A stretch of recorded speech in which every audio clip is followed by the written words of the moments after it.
절까지의 말씀입니다.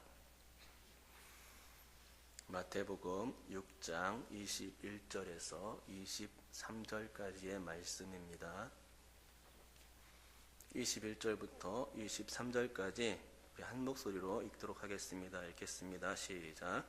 내 보물이 있는 그곳에는 내 마음도 있느니라. 눈은 몸의 등불이니 그러므로 내 눈이 성하면 온몸이 밝을 것이요 눈이 나쁘면 온몸이 어두울 것이니 그러므로 내게 있는 빛이 어두우면 그 어두움이 얼마나 더하겠느냐. 아멘.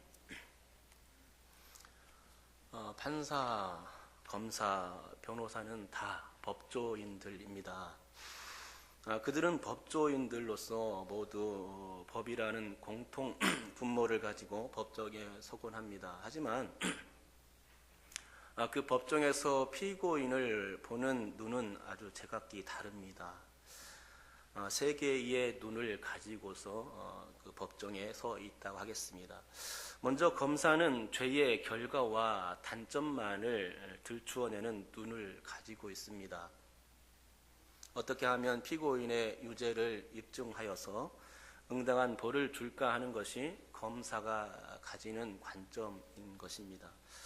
둘째로 변호사는 비록 죄를 지었다 할지라도 그 나름대로의 동기와 정상을 참작해서 적극 두둔해주는 눈을 가지고 있다 하겠습니다.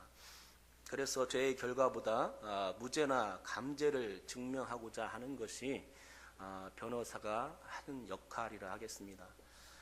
셋째로 판사의 눈입니다. 판사는 좋거나 나쁘거나 보다는 사실 그대로를 보려고 합니다. 피고인과 증인들 그리고 검사와 변호사의 주장을 다 들여다본 뒤에 진실에 입각해서 공정하고 올바른 판단을 내리는 것이 바로 검사가 하는 일이고 그가 가진 관점입니다. 이렇듯 세 부류의 법조인들은 다 같은 법의 테두리 안에서 동일한 사건을 다루면서도 서로 다른 눈, 다른 시각, 서로 다른 관점을 가지고서 치열한 법정 공방을 펼친다는 것이죠. 검사, 변호사, 판사 등이 가지는 독특한 직업의 특수성 때문에 서로 다른 관점을 낳는다고 봐야 합니다.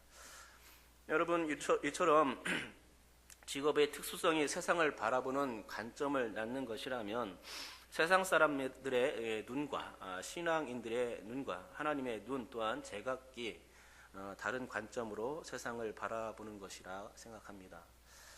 세상 사람들은 하나님이 없다고 여기는 자들이기 때문에 그들은 하나님의 기준에 의해 세상을 바라보지 않습니다. 하지만 믿는 사람들은 어떻습니까? 세상 사람들과 다릅니다. 성도는 하나님이 계심을 믿습니다. 그리고 하나님이 말씀이 진리라고 믿기 때문에 그렇기 때문에 하나님의 기준인 말씀에 의하여서 세상을 바라보게 된다는 것입니다. 그러기에 하나님의 관점에 의한 성도들의 세상 엿보기는 하나님 없는 세상 사람들의 세상 엿보기와 차별이 있다는 것이며 심지어는 충돌까지 일으킬 때가 있습니다. 세상 사람들과 믿는 사람들은 각기 서로 다른 기준 때문에 다른 안목으로 세상을 볼 수밖에 없는 것입니다. 곧 하나님의 말씀의 기준이 있고 없고의 차이가 세상을 보는 안목의 차이로 나누어진다 하겠습니다. 예수님은 오늘 본문 21절을 통해서 바로 그 기준을 제시해 주고 계십니다. 내 보물 있는 그곳에는 내 마음도 있느니라 라고 말씀하시는 것이죠. 예수님은 보물과 마음의 관계를 통해서 기준을 설명해 주시려 하셨습니다. 사람들은 보물 때문에 마음의 관점이 생긴다는 것입니다. 믿는 사람들이라 하여 왜 보물을 소유하고 싶은 욕망이 없겠습니까? 믿는 자들도 세상 사람들 못지않게 보물을 좋아합니다. 교회 소풍을 가서 보물 찾기를 하면 어떻습니까? 눈이 뒤집히는 성도들 많이 있습니다. 어떻게든 찾아보려고 이리 찾고 저리 찾고 하죠. 하지만 성도들은 물질에 대한 그런 금욕과 절제가 필요한 것이죠. 그렇기 때문에 그렇게 살려고 노력을 합니다. 그러나 본문은 그러한 금욕과 절제에 대해서 말씀하는 것 같지는 않습니다. 주님은 내 보물 있는 그곳에는 내 마음도 성도들도 보물에 관심이 있음을 인정하고 있습니다. 그렇다면 오늘 우리 주님은 보물에 관하여 말씀하실 때에 성도들도 세상 사람들과 동일한 관점으로서 보물에 관심을 갖기를 원하시는 것일까요? 그런 것 같지는 않습니다. 왜냐하면 보물에 대해서 갖는 마음은 동일할 수 있겠지만 보물 자체가 다르기 때문입니다. 어떤 보물을 바라보느냐에 따라서 그 사람의 마음도 갈리는 것입니다. 즉 세상 사람들이 바라보고 추구하는 보물이 있는가 하면 믿는 사람들이 추구하는 보물이 또 따로 있습니다. 믿는 자와 믿지 않는 자들이 보물이 다르기에 보물을 보는 관점조차도 달라질 수밖에 없습니다. 예수님은 보물에 대해서 말씀하실 때에 두 관점이 있음을 말씀하셨습니다. 19절과 20절이 바로 그것입니다. 보물을 땅에 쌓아두는 것은 세상 사람들이 보물을 대하는 태도입니다. 그러나 성도들은 보물을 땅에 쌓아두는 자들이 아니죠. 주님은 그 보물을 땅이 아니라 하늘에 쌓아두라고 말씀하시고 계십니다. 왜냐하면 보물을 땅에 쌓아둘 때에 종과 동록, 도둑 등의 문제가 생길 수 있기 때문입니다. 그러나 보물을 하늘에 쌓아두게 되면 어떻게 됩니까? 그곳 하늘은 좀이나 동록이 헤아지 못하며 도둑이 구멍을 뚫지도 못한다고 우리 주님께서 설명해 주시고 있는 것이죠. 그러니까 주님께서 말씀하신 땅에 쌓아두는 보물이란 육안으로 보이는 물질, 즉 돈이나 보석 같은 귀중품들을 말하는 것이며 그것들을 개인 금고나 은행에 저축해두는 관습적 행동을 의미하는 것이라 볼 수 있을 것입니다. 그러나 보물을 하늘에 쌓아두라 했을 때에 그 보물은 눈에 보이지 않는 것을 가리킵니다. 보물이 눈에 보이지 않기 때문에 보물 같지도 않습니다. 그래서 세상 사람들은 믿는 자들에게 이렇게 말할 것입니다. 너희들에게도 보물이 있다고 하는데 그 증거를 우리에게 보여줘라. 보물도 가지고 있지 않으면서 보물이 있다고 떠들어대는 이유가 무엇이냐? 만약 너희에게 보물이 있음을 증명할 수 있는 것이라면 나도 그 보물을 취하기 위해서 예수님을 믿을 것이다 라고 말할 것입니다. 그러나 그들은 눈에 보이는 보물만을 보물이라 여기기에 보이지 않는 보물, 즉 예수님을 알지 못하고 또 예수님께 나오지 못하는 이유가 되는 것입니다. 여러분, 우리에겐 보물이 있습니다. 그것은 세상이 알지 못하는 그런 보물이죠. 그러나 우리에겐 그 보물이 너무나도 소중하고 귀한 것입니다. 그것은 다름 아니라 예수 그리스도라는 보물입니다. 믿는 자들에게 있어 예수 그리스도는 가장 존귀한 보물입니다. 세상 그 어떤 누구도 예수님을 보물이라고 인정하는 사람들은 없겠지만 성도들은 예수님을 자신의 일생일대 가장 존귀한 보물이라 여기고 또 고백하는 자들인 것입니다. 그러기에 성도들은 마음조차 예수님께 가 있습니다. 내 보물이 있는 그곳에는 내 마음도 있는가? 그렇다면 지금 우리의 관심이 어디에만 향해 있어야 하겠습니까? 보물이 있는 곳, 바로 그곳에 마음도 있다고 주님께서 말씀하셨는데 우리는 혹시 눈에 보이는 물질 때문에 마음을 빼앗겨 버린 적이 없습니까? 물질의 마음이 빼앗긴 것이라면 그는 필시 보물을 하늘에 쌓아둘 자격을 잃고 있는 것이 아닌지 생각해 보아야 합니다. 왜냐하면 주님은 하나님과 재물을 겸하여 섬길 수 없다고 말씀하셨기 때문이죠. 그러나 마음을 온통 예수님께 빼앗긴 것이라면 그는 하늘에 보물을 쌓아두는 자라 하겠습니다. 그는 천국을 침노하는 자이고 천국이 그의 것이 될 수 있는 자라 하겠습니다. 그래서 마음을 송두리째 주님께 빼앗긴 자라면 그는 복 있다 하겠습니다. 이 땅에서 비록 현실적인 보화가 자신에게 주어지지는 않는다 손 치더라도 주님을 사랑하는 자로서 산 것이라면 그가 곧 천국에 자신의 보화를 쌓은 사람이라 하겠습니다. 여러분, 주님은 당부하십니다. 오직 너희를 위하여 보물을 하늘에 쌓아두라. 이 말씀은 우리를 아끼시며 사랑하시는 주님의 간곡한 메시지입니다. 오직 너희를 위하여라고 말씀하시기 때문이죠. 주님은 우리를 위하는 그 마음 때문에 보물과 마음의 관계를 말씀해 주고 계신 것입니다. 이 땅의 보물은 다 낡아지거나 없어지거니와 그것들은 다 천국에 가져갈 수 없는 것들입니다. 물리적인 것들은 천국에 가져갈 수 있는 것들이 아닙니다. 사람이 죽을 때에 어찌 손에 잡히는 물질을 들고 천국에 올라갈 수가 있겠습니까? 사람이 죽으면 그 육신 자체도 땅에 남겨 놓아야 할진데 이 세상의 그 어떤 물질이라도 마찬가지라 하겠습니다. 물질은 이 세상의 소유물이지 저 세상의 소유물은 아닙니다. 그러므로 영원히 간직할 수 있는 하늘나라의 그 소유물에 대해서 아는 사람과 그것을 취하려고 하는 사람은 복 있는 사람인 것입니다. 이 땅의 삶은 하늘나라의 영원의 상과 비교가 안 되는 아주 짧은 삶에 불과하기 때문에 이 땅에서의 소유가 아무리 넉넉하여도 믿는 자들은 그것에 대해서 부러워할 것이 아닙니다. 그러게 믿는 자들의 자부심이란 나는 하늘나라에 보물을 쌓는 자임을 고백하는 것이 되어야 할 줄 믿습니다. 영원히 간직될 보물이 잠시 잠깐 간직될 보물과 비교가 되겠습니까? 비교가 되지 않습니다. 잠시 잠깐 누리는 그런 낙은 금방 스쳐 지나가는 거죠. 그러나 영원한 소망이 우리에게 있습니다. 우리는 그 영원한 소망을 잡기 위해서 달려가는 것이죠. 그러므로 예수 그리스도의 중요성을 아는 것은 곧 천국의 보물을 쌓는 지혜로움과 연결된다 하겠습니다. 그러나 보이지 않는 보물을 사랑한다는 것은 참으로 힘든 일이죠. 그러기에 문제가 발생합니다. 많은 사람들이 보이는 것은 사랑하기 쉽기에 사랑을 쏟아붓지만 보이지 않고 잡히지 않는 것에 대해서는 그렇게 하지 못하는 경향이 짙습니다. 그래서 그 예로서 데마라는 사람을 아실 것입니다. 데마라는 사람은 사도 바울과 함께 그 선교에 힘썼던 사람인데 그가 어떻게 했습니까? 세상에 끌렸다는 것입니다. 그래서 바울을 버리고 세상으로 나갔던 사람이 데마였습니다.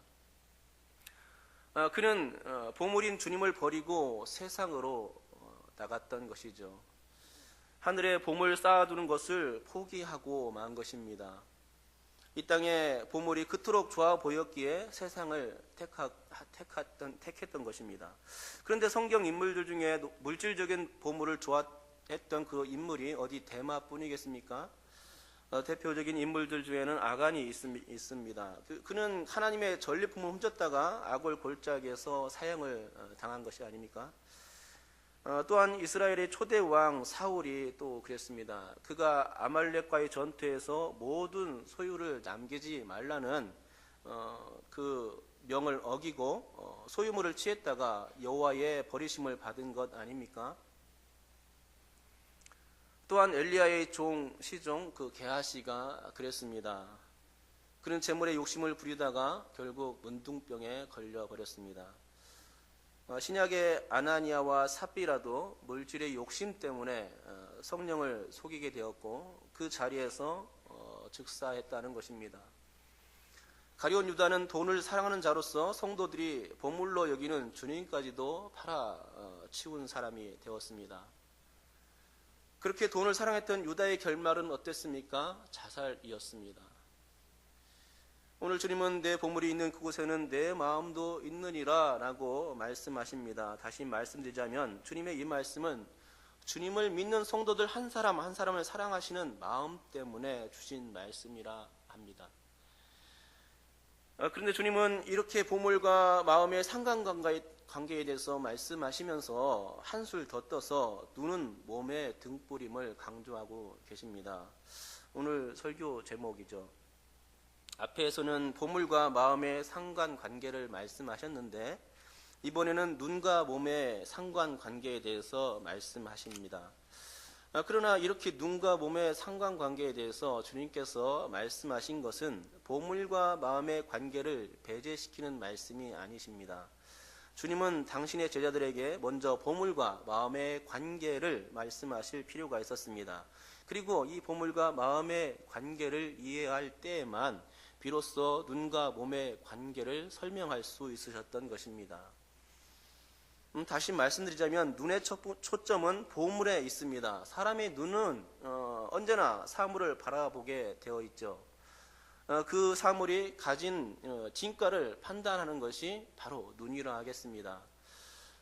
그러니까 눈이 보아야만 그 사물에 대한 마음의 작용이 일어날 수 있습니다. 반대로 말한다면 눈이 보지 못할 때는 평가를 내리기가 어렵게 되는 것이죠. 그리고 눈으로 평가를 해서 마음이 동요되는 것이라면 마음은 몸으로의 행동을 유발하게 되어 있습니다. 즉 그가 무엇을 보았는가에 따라서 그 자신은 그것을 취하려고 몸을 움직이게 된다는 것이죠. 그렇다면 눈이 무엇을 보고 있는가에 따라서 그 사람을 움직이게 됨을 깨달을 수 있습니다. 눈은 몸의 등불이라는 이 말씀의 뜻이 바로 그런 것입니다. 쉽게 말하면 눈 때문에 욕심과 욕망이 생깁니다. 더 차원을 높여 말한다면 야망과 비전이 자신을 움직여가게 할 수 있다는 것입니다. 저는 당구를 칠 줄 모르지만 당구를 배울 때 나타나는 현상이 있습니다. 어떤 것입니까? 눈을 감아도 당구 타이가 보인다는 것이죠. 그만큼 당구 치는 것에 관심이 몰입되어 있기 때문에 타이밖에 안 보이는 것이죠. 바둑을 두는 사람 어떻습니까? 바둑판만 보이죠. 눈을 감아도 눈을 떠도 바둑판, 오직 바둑판만 보이는 것입니다. 관심이 거기에 있기 때문이죠. 눈으로 경험했던 이미지가 눈을 감아도 살아나서 마음의 생각과 몸을 움직이게 하는 현상들이 일어난다 하겠습니다. 그러하기에 눈으로 본 그 이미지가 마음속에 떠올려지는 것이라면 그는 그 일을 멈출 수가 없는 상태가 되어버린 것입니다. 계속해서 그 일을 할 수밖에 없는 것이죠. 그러기에 만약 사람이 드라마에 꽂히게 되면 어떻게 됩니까? 계속해서 그것을 시청해야만 하는 상태가 됩니다. 한 편이라도 빼먹으면 큰일 나는 줄 알고 또 못 볼 때는 녹화라도 해서 보게 되는 것을 보게 됩니다. 그런데 어디 드라마뿐이겠습니까? 우리 인간의 모든 삶은 자신의 눈이 가는 대로 자신을 움직여 간다는 것이지요. 자신이 관심 있는 분야를 항상 택하게 되어 있습니다. 자신이 바라보는 곳으로 몸이 돌아간다는 것이죠. 눈으로 본 최고의 형상을 상상하며 자신을 움직여 가는 것입니다. 삶의 동력이 자신의 눈에 비친 대로 가장 환상적인 마력을 향해서 움직이도록 되어 있습니다. 여러분, 사람들은 모두 다 보물이라는 가치를 쫓아 살아갑니다. 거기에는 누구도 예외가 없습니다. 그러나 보물이 주는 가치는 다르고 보물을 바라보는 시각 차이 또한 또 다릅니다. 어떤 이는 눈에 보이는 것을 최고라고 말하며 형이하학적인 것을 추구하지만 어떤 이들은 반대로 형이사학적인 것, 곧 눈에 보이지 않지만 그런 것들을 따르는 것이 더 고상하고도 성스럽다고 말합니다. 그렇다면 우리는 어떤 시각이 필요하겠습니까? 오늘 본문에서 주님은 우리의 시각이 주님을 향해 있기를 원하십니다. 형이상학적인 눈을 가져야 된다고 말씀하고 있는 것이죠. 육신의 눈으로는 볼 수 없는 주님이지만 주님이 보이지 않는 그 주님을 바라보면서 자신의 마음을 주님께 바치라고 요구하시는 것입니다. 그러기에 주님은 형체를 가지고 있는 사물을 연구하는 형이하학적인 관점을 요구하는 것이 아닙니다. 형이하학이 아니라 형이상학을 요구하는 것이죠. 순복음교회는 예수 잘 믿으면 무조건 복을 받는다는 형이하학의 그 믿음을 요구하지만 장로교는 그렇지 않습니다. 형이하학이 아니라 형이상학의 중요성을 부여합니다. 곧 믿는 자들이 중요하게 생각해야 하는 것은 이 땅의 가치가 아니라는 것이죠. 이 땅의 것이 아니라 저 하늘의 것을 추구해야 하는 것입니다. 곧 우리를 영생하게 하시는 이인 예수 그리스도에게 온갖 초점을 가지고 바라보아야 하는 것입니다. 그러므로 이 땅의 것은 믿음에 있어 부차적인 것이지 1차적이고 선결적인 관점이 될 수 없음을 아시기 바랍니다. 6장 24절에서 주님은 너희가 하나님과 재물을 겸하여 섬기지 못하느니라 라고 못 박아 말씀하셨습니다. 두 주인에 관한 이야기입니다. 하나는 재물이고 하나는 하나님입니다. 그런데 이 두 주인에 관한 이야기는 앞절에서 말한 보물에 관한 이야기와 결부됩니다. 그 사람들은 모두 다 보물에 관하여 집중을 하는데 그 보물은 곧 두 가지 형태로 나타난다는 것입니다. 첫째는 하나님을 섬기는 쪽이고 다른 쪽은 재물을 섬기는 쪽입니다. 이 둘은 전혀 섞여지지 않는 화학 반응을 가지고 있습니다. 마치 물과 기름의 반발 작용과 같습니다. 물이 기름과 섞이려면 서로 반발 작용을 일으켜서 전혀 섞이지 않은 이 현상이 일어나는 것이죠. 본문에서 말한 그 말씀도 마찬가지입니다. 하나님과 재물의 관계가 바로 그런 것이죠. 전혀 섞일 수 없는 관계입니다. 물과 기름의 관계라고 할 수 있을 것입니다. 사람은 하나님도 섬기면서 재물을 동시에 섬길 수 있다고 생각하지만 그럴 수가 없습니다. 마찬가지로 재물을 섬기면서 하나님을 동시에 섬길 수 있지도 못합니다. 눈이라는 것이 아주 묘해서 관심 있는 쪽만 바라보게 되어 있습니다. 마치 닭도리탕을 먹을 때에 어떻습니까? 닭도리탕 어떤 부위를 좋아하십니까? 살코기 부위를 좋아하십니까? 아니면은 또 이 푸석푸석한 푸석푸석한 부분을 좋아하십니까? 좀 부드러운 부분을 좋아하십니까? 어떤 분들은 푸석푸석한 부분이 맛있다고, 살점 있는 부분이 맛있다고 하고, 어떤 부분은 좀 부드러운 부분들, 날개나 뭐 이렇게 다리 부분, 이런 부분을 좋아하시는 분들이 있더라고요. 저는 다리나 뭐 날개 쪽이 좋지, 푸석푸석한 고기는 싫은데, 여러분 어떻습니까? 관점이 있죠. 고기를 먹는 관점이 있다는 것입니다. 살코기가 좋은 분은 그 살이 많은 부분을 먹게 되어 있고, 또 부드러운 부분을 좋아하는 사람들은 부드러운 부분이 있는 그 닭다리 부분들을 먹게 되어 있죠. 자기가 원하는 부분을 찾아서 그것을 선택하게 되어 있는 것이죠. 이와 같이 모두 다 같은 관점을 가질 것 같지만 사람들은 제각기 다릅니다. 내가 가진 마음을 저 사람도 똑같이 가지고 있을 것이다 생각하지만 아닐 때가 많다는 것입니다. 예수 믿는 사람이면 반드시 하나님을 사랑해야 하는 것을 알고는 있지만 그렇게 안 되는 것이 또 사람의 그 일이라는 것이죠. 다 같은 마음을 품지 못한 때가 많습니다. 예수 믿는 사람들도 다 하나가 아닐 수가 있습니다. 예수님은 바로 그런 상황을 염두에 두고 그들을 향해서 말씀하고 계시는 것이죠. 그러기에 그러므로 라고 시작하는 결론절에 우리는 관심을 모으지 않을 수가 없습니다. 우리 다 같이 25절을 한번 읽어보겠습니다. 25절 읽겠습니다. 시작. 그러므로 내가 너에게 이르노니 목숨을 위하여 무엇을 먹을까 무엇을 마실까 몸을 위하여 무엇을 입을까 염려하지 말라. 목숨이 음식보다 중하지 아니하며 몸이 의복보다 중하지 아니하냐. 아멘. 이 말씀은 염려하지 말라는 메시지의 그 시작 구절이기도 하지만 보물과 두 주인에 관한 결론 구절이기도 합니다. 눈에 보이는 의식주의 상황이 아무리 커도 그것보다 더 중요한 것이 있습니다. 그래서 주님은 이렇게 말씀하십니다. 목숨이 음식보다 중요하다. 몸이 의복보다 중요하다. 의식주에 관한 것은 하나님께서 얼마든지 채워줄 수 있는 것들임과 동시에 그것들은 기껏해야 이 땅의 소산에 불과합니다. 하늘 창고에 드릴 수 있는 것이 아닙니다.